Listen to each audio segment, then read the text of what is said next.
Good morning, and welcome to the First Unitarian Church. Welcome also to 2018. Welcome into this house of light and hope in which we gather.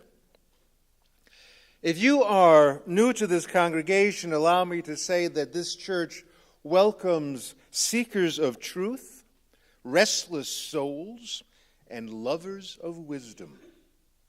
We'd like to challenge our members to grow spiritually and intellectually, and we demand that society enlarge its compassion and its deeds of justice. We aim to stretch our minds and open our hearts. We sing praises to the world, our home. And we are so grateful for the warmth of fellowship that we have created right here in this religious community.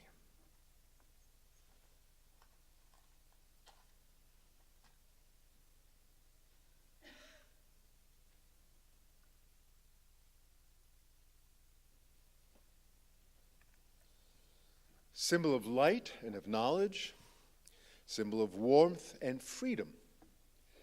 We light this chalice as a symbol of our faith. Here we gather to celebrate hope and the infinite possibilities of love. I'd like to open our service with a hymn that I think is just right for a new year. It's hymn number 29. It sounds familiar. I want you all to belt it out because it is so appropriate for a new year, where we want to melt the clouds of sin and sadness. God, that sounds like a good idea for the new year. So let's turn our hymn books, please, to number 29 and melt those clouds.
Well, our new year began, oddly enough, with fire and fury.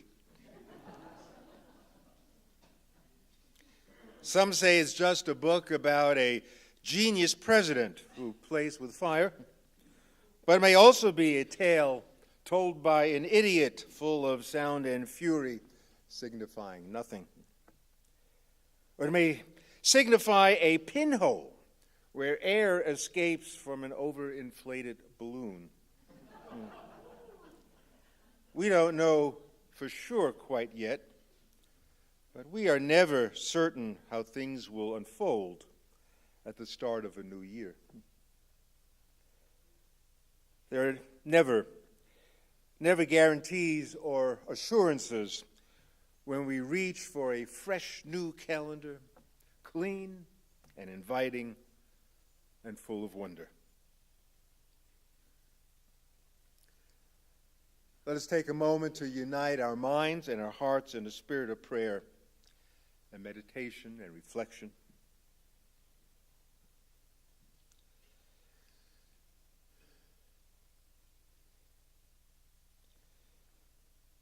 O mysterious Spirit of life and love, we stand at a threshold, the new year truly new and still unformed. And this leaves a stunning power in our hands. What shall we do with this great gift of time this year? We pause in the spirit of prayer to touch the inner spirit, which gives us strength and proclaims a vision of things new that shall transform the past. Let us begin by remembering that whatever justice, whatever peace and wholeness may bloom in our world this new year, we are the hearts and minds, we are the hands and feet, we are the embodiment of all the best visions of our people. The new year can serve as the new ground for the seeds of our dreams. And may we unite in a common struggle to make the world more just, more caring, more humane. In our hearts, we confess our limits. In our deeds, we renew our compassion. And here among us all in this religious community, may we find refuge and a new strength. Here may we be fearless and free. Here may reverence for life abound. And here may the human spirit soar. Let us take the step forward together onto new ground, planting our dreams well, faithfully, and in joy.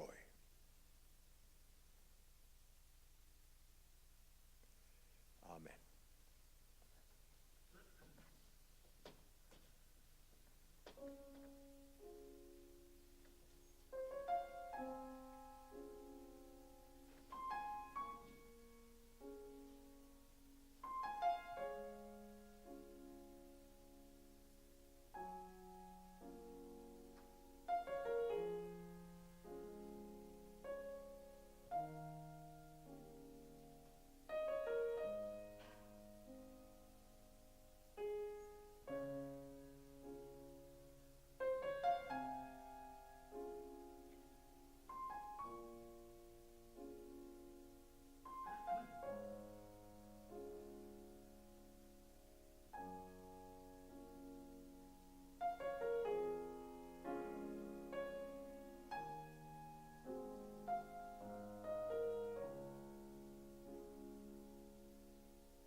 Cecilia Kingman is a relatively new UU minister out of the Edmonds Unitarian Universalist Church, Edmonds, Washington, which long ago was actually the church that Robert Fulgham served for 18 years, but that was a long time ago. I like what she has to say.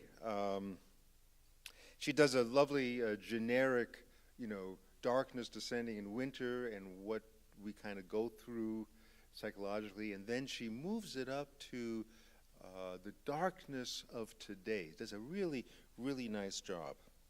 Let's see if we can struggle through here. I've been lying awake in the dark a lot lately. I lie there really hoping to go back to sleep, wishing there was some way to forget what I know. But the darkness keeps calling me. In these long winter days, it can be hard to keep faith in the night. Fear and despair can come creeping into our hearts. There are gifts to be found in this winter season if we will wait, and yet it is so hard to watch and wait in the darkness. Perhaps the darkness scares us, and we want to hurry into the light. Or perhaps we want to go back to sleep, want to lull ourselves back into a kind of not knowing. The darkness around us is deep, and if we are not watchful, we will sedate ourselves with material things in order to quell our anxieties. For me, every winter requires a spiritual discipline to sit in the gathering dark and notice my impulse to stuff material things into the aching places of my heart. I have to watch my desire to rush away from any uncertainty or despair. I feel desperate to fill that empty, often aching place inside myself. Some people call this empty place within us the God-sized hole. Buddhists call it a hungry ghost. I face an annual struggle to keep myself from stuffing the mouth of that hungry ghost. Every year I have to tell myself to stay awake in the dark and see what I might learn. It's never easy, but it brings me gifts of understanding and clarity. I learn about my deepest anxieties. I also learn that the imagined realities of my fears can be transformed into deeper wisdom and sometimes into action. It is always very difficult to keep myself awake in the dark, to sit in the quiet rather than rush to fill January with the busy self-improvement scurry our society lauds as necessary. It's always hard to keep myself in the stillness, always hard and always worth it. But this year is different. This year it is even more important to stay awake. This year, certain powers are at work to distract us from the current reality. Powers of hate and greed know that the despair and anxiety we feel is nearly unbearable, and they are counting on that, counting on our weakness. They will stoke our fears so that we cannot bear it, and they are certain that we will forget to keep watch in the dark. These are difficult days. We're being tested. We will be tested ever more greatly. I do not know if we will succeed, but I do know we must try. As writer Chris Hedges says, paraphrasing the philosopher Jean-Paul Sartre, we don't fight fascists because we think we can win. We fight fascists because they are fascists. This will be a long struggle. We must gird ourselves for a long effort.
Well, yet another opportunity to welcome everyone here, and if you are, in fact, here for the very first time, it's wonderful to have you, and we have a great welcoming table here to learn more information and coffee following the service.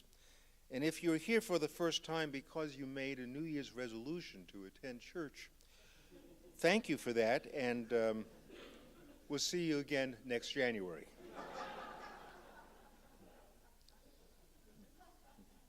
Before we look at the actual announcements here, I want to just clarify two things. You may have heard, just a couple of days ago, you may have heard that Jared Kushner officiated at a couple of weddings in 2017, and he said he did so by obtaining an internet Unitarian ministry certificate. I assure you that did not happen. He can't keep Unitarian straight from universal life. And so, he was never my favorite person to begin with, but now, it's done. It's done. Or if they've changed the rules at the UUA, I don't know. Maybe we'll have a new flood of ministers. Also want to be absolutely clear that next Sunday, at the Salt Lake Acting Company at 6 o'clock for a one-man show. Jim DeBacchus is going to be doing a funny bit. This is in no way a political endorsement. What this is all about next Sunday is our way of saying thank you to a man who happens to be a politician and who has done really wonders in this church. He has been our auctioneer for the last two auctions and has really just worked miracles. We've never had more successful auctions, and as a way of saying thank you to Jim for his work and his fine technique as an auctioneer, we're going to have a wine and cheese thank you for DeBacchus after his 6 o'clock performance. And so to get tickets, all you need to do is go www.jimjabs.com, and you'll be able to order tickets or see me afterwards. It's going to be a fun party, and it's going to be great to thank Jim for his help over the last couple of years to this church. Also, what unfortunately did not make our announcements is that as we continue to organize in great detail for our role as a sanctuary church, there will be sign-ups at the sanctuary table. Take a look and see where your skills and efforts might best be placed, and rather than just identifying all the different areas, why don't you just grab a cup of coffee, mosey on over, and sign up somehow, some way to help our sanctuary movement. Otherwise, just please take a look at all the announcements, an indication of how busy and active this church really is. Young adult group meeting this Wednesday at 7:30, and if you're wondering who qualifies for a young adult, I leave that up to you. The offering will now gratefully be received, a chance to greet one another and even wish each other a Happy New Year.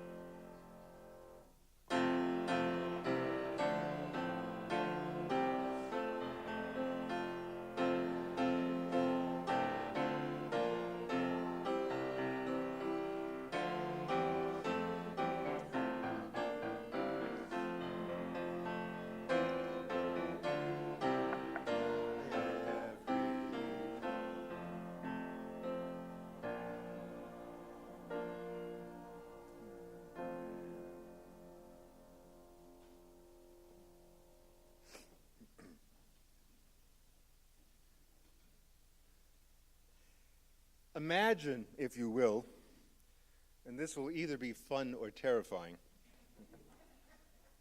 imagine that you are in a group therapy session with a cosmic therapist. There are a bunch of you there, but basically, this is a counseling session with the year 2017. 2017 is just sitting there in a circle with all of you. And then the therapist calls upon you to say how you really feel about 2017. That's a little psychodrama. This is what I do in my free time. I don't know. I know the expectation of me is to, of course, say something nice to 2017, but the mind balks. I take a deep breath and I say, as probably most of us here today would say in that situation, look at 2017 squarely in the eyes and say, you were a terrible year. We hate you. Don't ever want to see you again. And the therapist, displeased, asked me to justify my emotional outburst. Well, I have no problem justifying my litany of complaints, but I notice an interesting thread.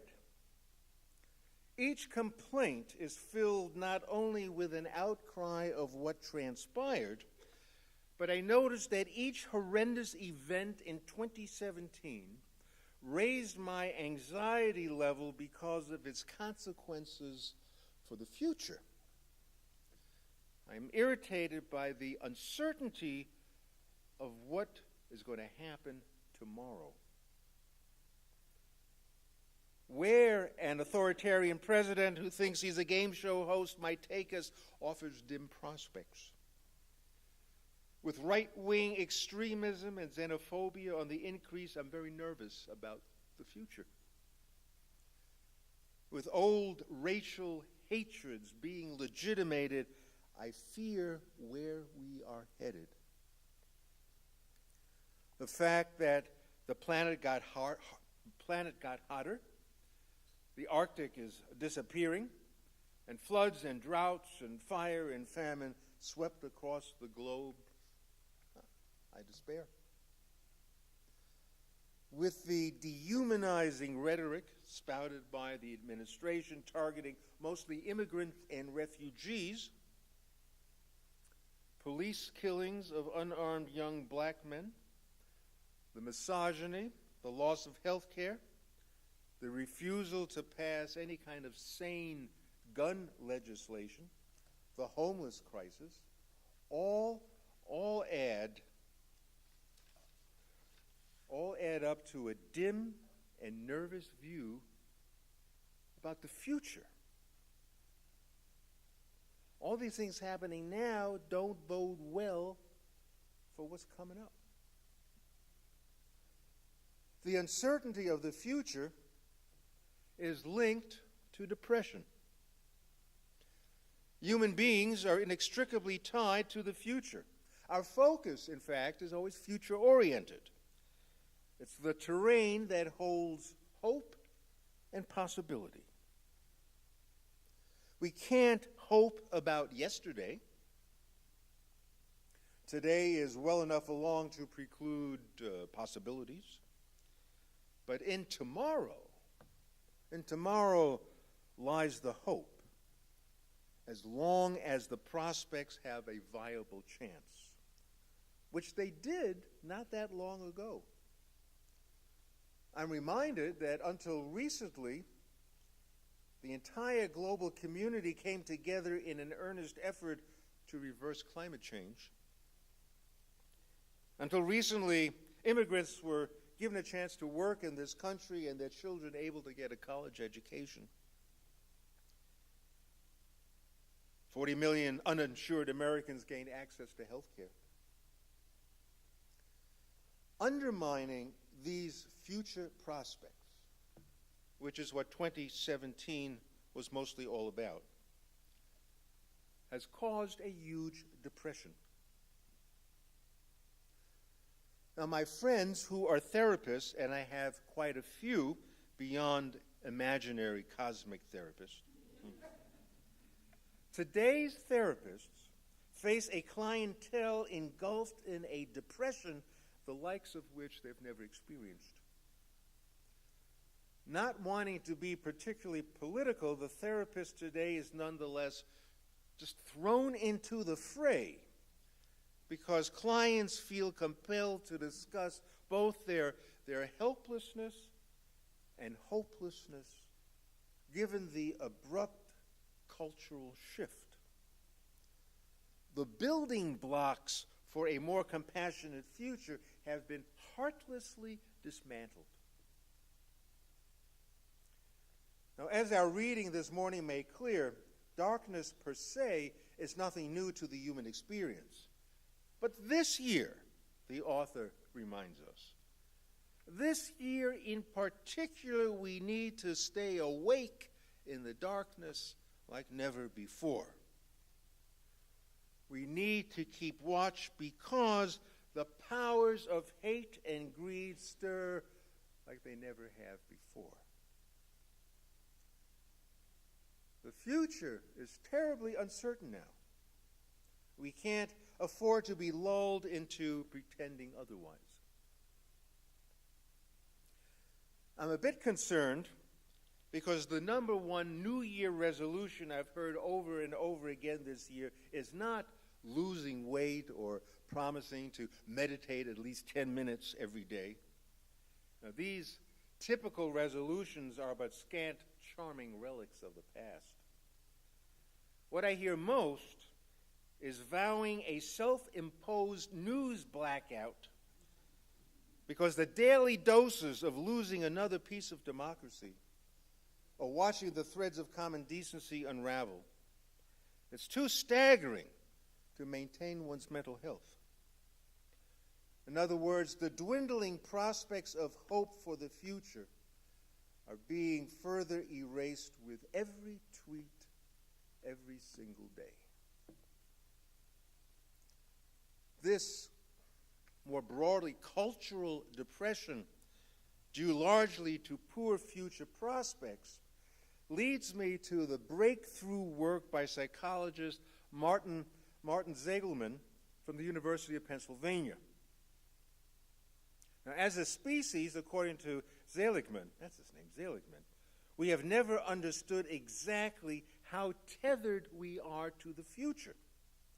We always assumed that we differ from other species in that we have language, we have tools, we can cooperate, we have a culture, but none of these is unique to humans. How we differ, we're now learning, is that humans contemplate the future. Although there's one story of how a chimpanzee stockpiled rocks ahead of time to throw at gawking tourists when they kind of strolled by. Humans are the only species whose foresight actually created civilization. And perhaps more importantly, foresight is what sustains society. But it's a double-edged sword. As a species, we thrive on considering our prospects.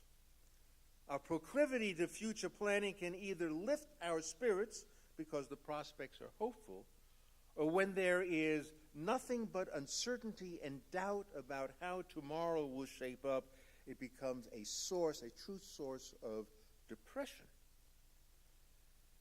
And studies show that it makes no difference whether we are contemplating the future of our own lives or worrying about the nation. Looking into the future, consciously and unconsciously, according to Seligman, is a certain function of our large brain. Psychologists and neuroscientists have discovered rather belatedly that for the past century, most researchers have assumed incorrectly that we're prisoners of the past and present. Behaviorists thought of animal learning as the ingraining of habit by repetition. Psychoanalysis believed that treating patients was a matter of confronting the past. Cognitive psychology focused on past memory and present perceptions. New research is proclaiming that the mind is mainly drawn to the future, not driven by the past. Our emotions are shaped, in fact, by the prospect of future possibilities. As you can imagine, the implications are far-reaching. For example, therapists are exploring new ways to treat depression now that they see it as primarily not stemming from past traumas and present stresses, but because of skewed visions of what lies ahead. In other words, studies have shown that depressed people are distinguished from the norm by their bleak view of the future. This new approach impacts not only individuals, but society as a whole. As social animals, we live and work in an environment with other people in which we jointly construct a future. The linchpin for moving forward into a bright future together relies, to a large extent, on anticipating what others will do. So imagine when this is all turned upside down and we become baffled and uncertain about what others will do. We despair when our hope for the future is no longer reliable, like when immigrant kids known as dreamers suddenly get deported, or how we construct a future when we can no longer rely on the effort to reverse climate change. And safeguards for consumers and worker safety are eliminated. East Coast and West Coast waters and Arctic waters are to be exploited by just insane oil drilling. The war on science and women, the war on education, escalating. Our emotional well-being suffers when our ability to construct a future together with others suddenly gets pulled out from under. Prospects for the future have gone topsy-turvy. In the darkest hours of history, the darkness descends in proportion to the prospects of a personal future or the future of a nation. The future was closed off for my family in Nazi Germany. The future is bleak for refugees around the world.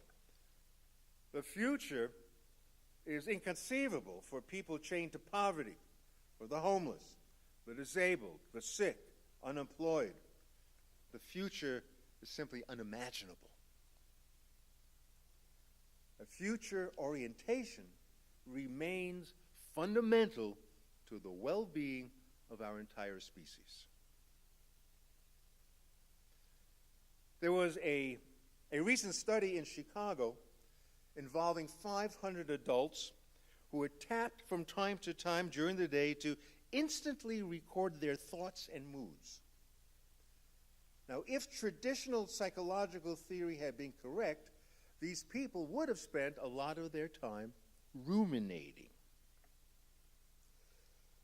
But they actually thought about the future. They thought about the future 3 times more often than the past, and even those few thoughts about a past event typically involved its future implications.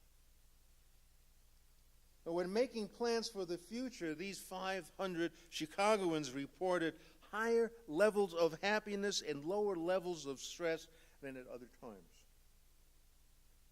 Although they sometimes feared what might go wrong, on average, there were twice as many thoughts of what they hoped would happen. So, when we try to anticipate the future with a modicum of reliability of what we can expect from others, it all falls apart when, let's say, we have a president who reduces pending nuclear warfare to who has the larger button. Thinking that a president serves as a trustworthy co-creator for our future and the nation's future, we wind up instead with leadership so self-absorbed that the future lies in grave peril. And then depression swoops down on the culture, and almost everyone is affected. Now, what may this depression look like? Let me share a poem with you that may surprise you. It's written by Mary Oliver, and I know we have many avid, loyal Mary Oliver fans. But this one is a little different. It's far from what we would expect from Mary Oliver. One thing, it's pretty dark, due not only to her assessment of where we are politically, but also suggests a glum and dismal future precipitating her anger and depression. The poem is called Of the Republic. I don't know how many are familiar with that. Of the Republic, it's in her most recent collection called Devotions. This is Mary Oliver. I guess I just impressed that. We will be known as a culture that feared death and adored power, that tried to vanquish insecurity for the few and cared little for the penury of the many. We will be known as a culture that taught and rewarded the amassing of things, that spoke little, if at all, about the quality of life for people, other people, for dogs, for rivers. All the world, in our eyes, they will say, was a commodity. And they will say that this structure was held together politically, which it was. And they will say also that our politics was no more than an apparatus to accommodate the feelings of the heart. And that the heart in those days was small and hard and full of meanness. And so Mary Oliver depicts exactly what we've been discussing, namely that this depression probably results from feeling anxious about the future. Prospects, good outcome for tomorrow, are slim because we can't rely on others to prepare for new possibilities when their small hearts are full of meanness. As we are discovering, even outside of Chicago, people are forward driven. And if tomorrow feels like a dead end, we hit an impasse and despair. Now, one of my favorite activists is Rebecca Solnit. She inspires me, and unbeknownst to her, helps me appreciate what it really means to be part of a religious movement, and more specifically, a part of this church community. Using a broad brushstroke, she speaks to dark periods in history as being very emotional times. And given this new paradigm of how the future relates to our inner well-being, we can begin to understand ourselves more fully when hopes for reducing the income gap, when hopes for a future that ends racism, when hopes for a future driven by alternative energy, when hopes for the future that cares about the quality of life among all people, when all this becomes unavailable. Why are they unavailable? Because, as Mary Oliver wrote, the small and hard heart prevails. But it is in those times when the future feels closed off that Solnit offers her ointment as balm. She tells us that when facing menacing hearts that close off the future, we then need to say who we really are. In a religious community, we can feel the strength to shout out to the world what kind of people we really are. We speak with our actions. Now, the culture may believe that new possibilities no longer exist, but as long as we act as though our ideals, these possibilities for the future are still on the table, then hope comes to life. There was a great line in the Dan Brown book I just finished. Yes, I read Dan Brown. You may remember him as the author of the Da Vinci Code. Now he has this new bestseller called Origin. But there's a simple line in that book. Hope walks hand in hand with hopelessness. Hope walks hand in hand with hopelessness. They're so close, hope and hopelessness. They're so related to each other, so connected. I mean, we can move in and out of hope so easily because hopelessness is always right there. Now, my premise from the beginning was that the future's uncertainty makes us hopeless. It can lead us easily into a state of depression. But in a church community, we receive inspiration for collective action. Now, some say the mission of the church is to provide hope in dark times. True, but I think even more specifically that the church provides possibilities for the future in dark times. And if you look at American history, so much entails religious groups intervening at critical moments on behalf of justice. And I'm not just referring to the role of the church in the civil rights movement, but in contemporary America, as the powers of hate and greed accelerate, we witness, for example, Jews standing up for Muslims when their temple or home has been desecrated. And we see various church groups in support of Black Lives Matter and a rather intense interfaith response to the hate that ran amok in Charlottesville. Religious groups feel the need to say, this is who we really are. This is who we are as we keep possibilities alive. And as we do manage to keep those possibilities alive, fear and uncertainty dissipate. I mean, just look at what we've done in this humble little church community on 13th East. We offer sanctuary to immigrants. We offer furnished apartments to refugees. We offer meals to homeless teens because this is who we really are. And we pass along this inspiration to our high school kids who go on service trips every year to Native American reservations to repair roofs and kivas and to learn what it means to respect another culture.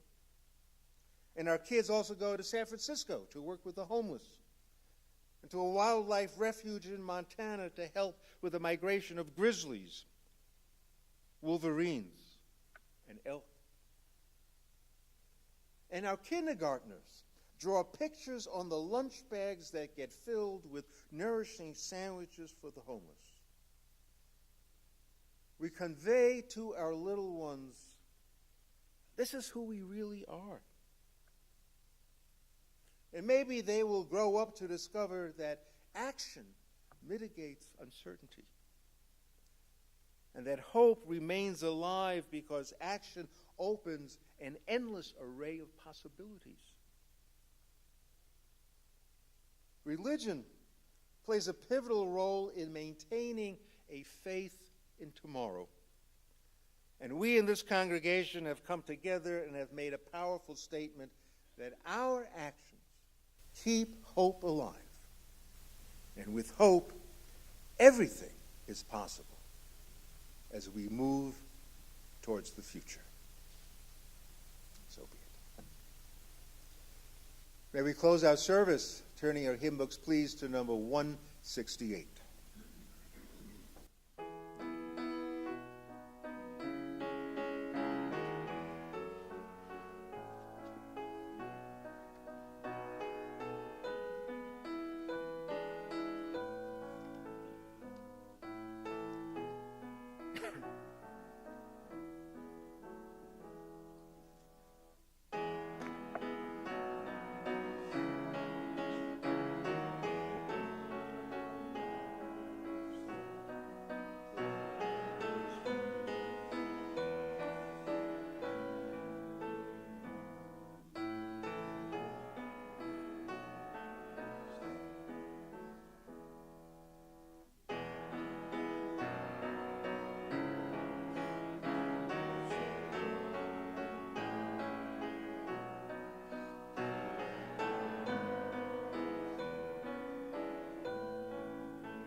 We have only begun to know the power that is in us if we would join our solitudes in the communion of struggle. Whatever we can do or dream we can do, let us begin it. It's a new year, a good time to feel inspired.